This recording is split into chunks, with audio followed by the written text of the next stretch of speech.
No te vanaglories de tu conocimiento, ni te enorgullezcas porque eres sabio.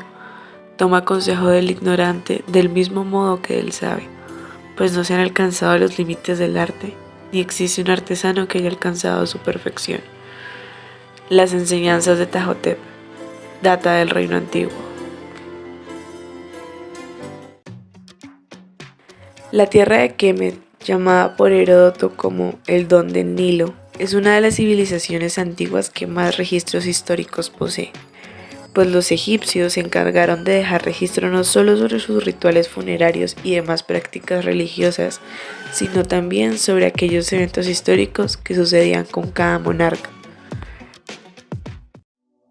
Aunque Catalina Balmaceda en su capítulo Antigüedad Clásica, Grecia y Roma señala que Tucídides, Heródoto y Jenofonte tenían un interés por dejar registro de los hechos memorables que habían sucedido con el objetivo de recordarlos y darles un sentido, y aunque tradicionalmente se tiene como padre de la historia a Heródoto, puesto que la primera obra historiográfica de la que se tiene conocimiento son los 9 libros que escribió en donde narra los enfrentamientos entre griegos y bárbaros y las guerras médicas, además de relatar una historia propia de los lugares de una forma descriptiva en cuanto a su geografía y etnografía. Antes que él, hubo muchas otras personas que, aunque no realizaron una obra tan extensa y detallada como Heródoto, sí dieron los primeros pasos para el registro de la historia. Se considera que la historia comienza cuando hay escritura, puesto que se empiezan a dar registros. Es por ello que la civilización mesopotámica y los antiguos egipcios fueron los primeros pueblos en estudiar y registrar el pasado, pues fue en estos lugares donde la escritura nació al mismo tiempo. Sin embargo, en Mesopotamia se daría por una necesidad contable, mientras que en Egipto, por razones de los rituales funerarios. Es por ello que uno de los testimonios de escritura más antiguos del Valle del Nilo se encuentra en la tumba UJ, que data de Nagada 3A, es decir, del periodo predinástico, situada en la necrópolis de Üm-el-Kab, cerca de Abidos. Puesto que en la cerámica se pueden encontrar inscripciones, estas son consideradas el estado inicial del proceso de la escritura egipcia. Desde luego, esas inscripciones están vinculadas a rituales funerarios de los reyes.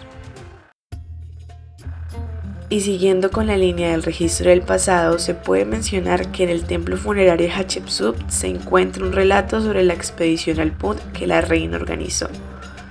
De acuerdo con Huertas, tuvo como objetivo retomar las relaciones comerciales paralizadas desde el Reino Medio y también para llevar a Kemet una gran cantidad de productos exóticos de lujo. De igual forma, las listas reales de Abidos son un buen ejemplo para señalar que fue una de las primeras formas en las cuales los antiguos egipcios trataron de llevar una cronología en su historia, pues dicha lista abarca los nombres de los faraones más importantes que precedieron a Seti I y se encuentra en la sala de antecesores del templo de Seti I en Abidos. De hecho, esta lista fue empleada por Heródoto cuando visitó Egipto para poder escribir el segundo libro de su obra.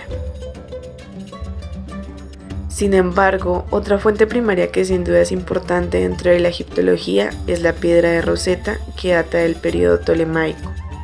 De acuerdo con Peter Watson, dicha piedra de granito contiene 3 textos, uno en escritura jeroglífica, otro en escritura demótica y finalmente un texto escrito en griego.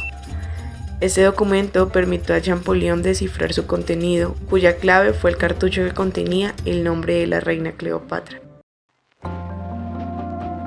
Finalmente, es adecuado mencionar la Egiptiaca, texto que Manetón, sacerdote e historiador del Antiguo Egipto, escribió hacia el siglo III a.C. sobre la historia política de Egipto desde el periodo predinástico hasta la conquista de Alejandro Magno, donde da cuenta de la cronología de las dinastías. Estos 3 volúmenes fueron escritos en griego, puesto que fue un encargo del faraón Ptolomeo I Filadelfo, en donde emplean fuentes primarias como el papiro de los reyes de Turín, escrito en hierático no pictográfico, y hallado en el siglo XIX en una tumba de la necrópolis tebana. También empleó las listas reales de Abidos, que data de época ramésida, y los anales reales de la quinta dinastía, es decir, la piedra de Palermo. un trozo de piedra balsática, la cual funcionó como documento de carácter ritual. Sin embargo, este documento fue extraviado, pero después escribiría un epítome de esta obra que se trataría del orden de las dinastías, el nombre de los reyes, el año de los reinados de cada uno y algún acontecimiento importante. No obstante, de estos epítomes en realidad existen 3 versiones diferentes. Uno escrito por Julio Africano del siglo III después de Cristo, otro de Eusebio de Cesarea en el siglo IV después de Cristo y finalmente otro escrito por Jorge Cincelo del siglo VIII después de Cristo.